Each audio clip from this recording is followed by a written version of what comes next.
Hi everyone. Thanks for tuning in to another episode of Lessons from Laurentian.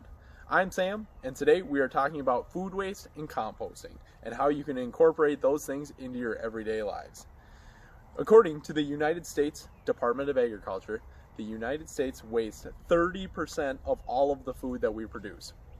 That equates out to 133 billion pounds of food, and it also means that we waste $161 billion as well.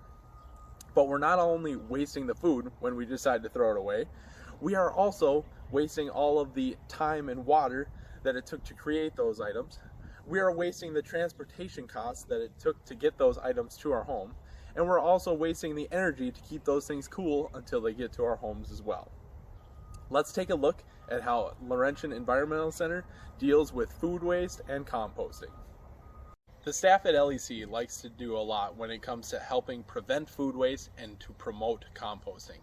When a new group comes to us, we like to talk to the students about food waste at each of our meals. When we do this, we tell them that all of the food that they are served but is not eaten will then be collected at the end of each meal and will be brought up to our compost pile. We want to do this because we want to raise awareness to how much food the students are wasting. Sometimes this may be the first time that they've ever thought about this.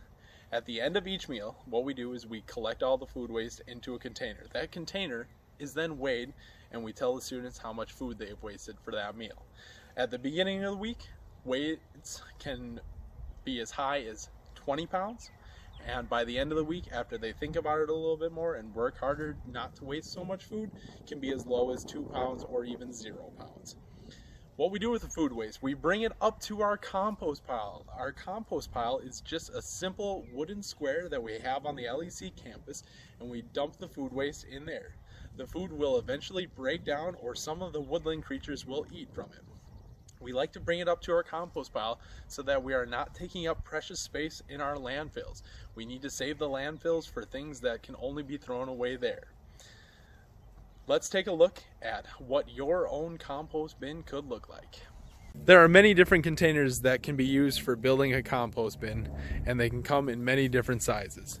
Some can be as small as a shoebox, and others can be as big as football fields if they are commercial. You will need to find a container that will fit your needs. Your container will need to have a lid. If you do not have a lid on your container, then the animals that Bobby talked about in our last video will come in and disrupt the process. There also needs to be holes in your container. That way air can flow in and out of it and make sure that the bacteria can keep the decomposing process alive. Let's look at what should go into your compost bin next. What are the two different types of composting materials that you will need to make sure that the decomposing process in your compost bins are actually taking place? The first type are items that are rich in carbon. These items would include dry leaves, newspapers, or wood shavings. The other type of item that you will need are items that are rich in nitrogen. Those items are your food waste or items that come from your kitchen. These would be things like fruits, vegetables, eggshells, tea bags, coffee grounds, and many more. Now, let's see what we should not put into our compost bins.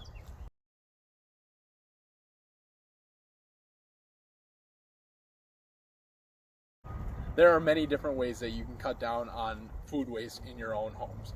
The first way is you can eat all of the food that was prepared at the meal. The second way, if that is not possible, then you can take whatever would be thrown away and turn them into leftovers for other meals. The third thing that you can do, if you're not able to create leftovers with them and they aren't compostable, send them to your own compost bin. When you are adding things to your compost bin, make sure that you're still adding the right amount of carbon-rich material and the nitrogen-rich material.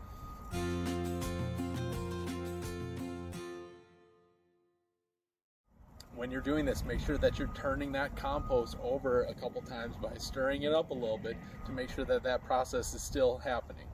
Now, let's move on to some viewer questions that we've had submitted by people to us.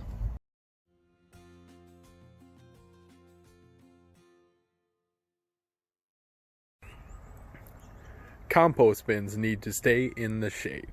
If they are left out in the sun, then everything will dry out and then nothing will be able to be accomplished in your composting bin.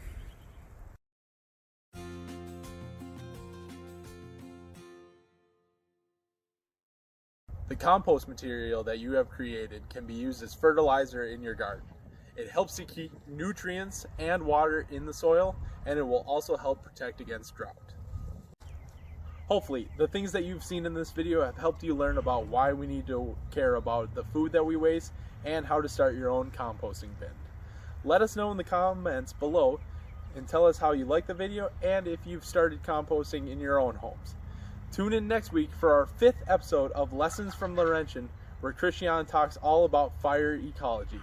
Thanks for watching.